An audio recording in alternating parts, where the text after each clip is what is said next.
tunai kita. Ibarat menghisap darahnya selama 2 tahun. Ayah, walaupun tidak melahirkan, tidak menyusui, tapi jasanya adalah mencari nafkah itu sangat luar biasa.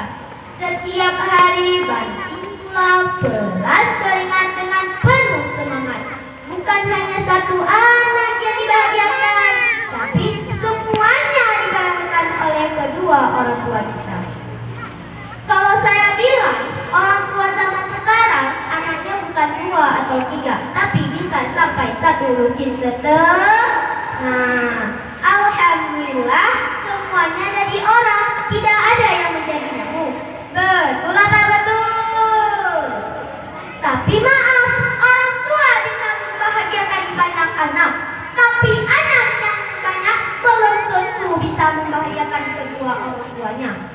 Anak sudah disukseskan, biaya pun tercukupi. Ingat, orang tua tidak membuat nota dan uji, apalagi kebutuhan dalam hal itu.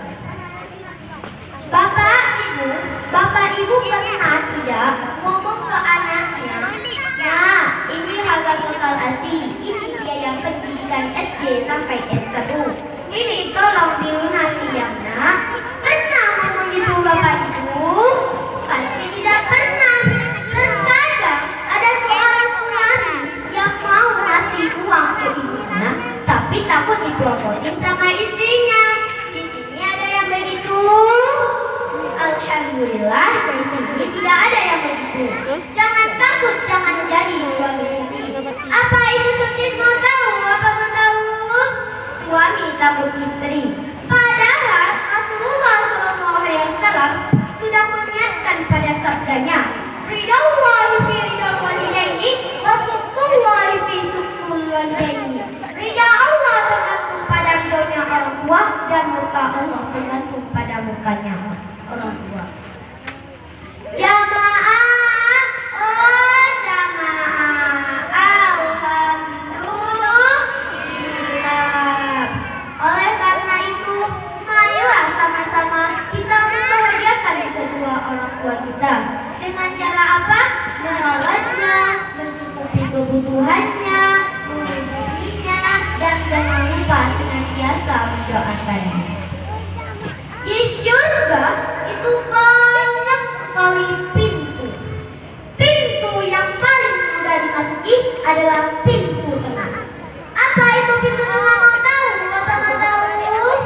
Adalah orang tua. Orang tua adalah pintu tengah surga.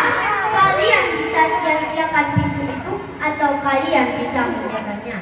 Dalam hadis riwayat Ahmad Tirmidzi dan Ibnu Majah.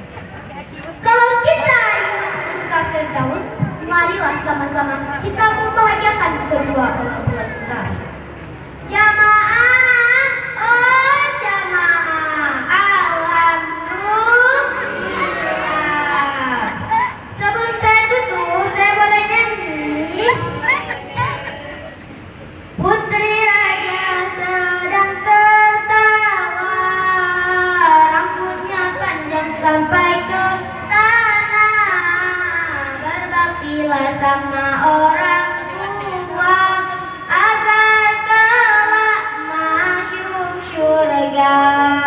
Dari senebu barat dapatlah ubi, enak dimakan sambil dipanggang. Jadilah anak yang berbudi, Allah sayang, orang tua pun senang. Adapun kesimpulan dari usia saya, kita harus berbakti kepada kedua orang tua, karena mereka lah yang telah melahirkan, mendidik kita, serta menjadi yang lebih baik dan berakhlak mulia dari kecil hingga besar tanpa mengharap balas budi. Undur maqalah wala tandur maqalah. Lihat apa yang disampaikan, jangan lihat siapa yang menyampaikan.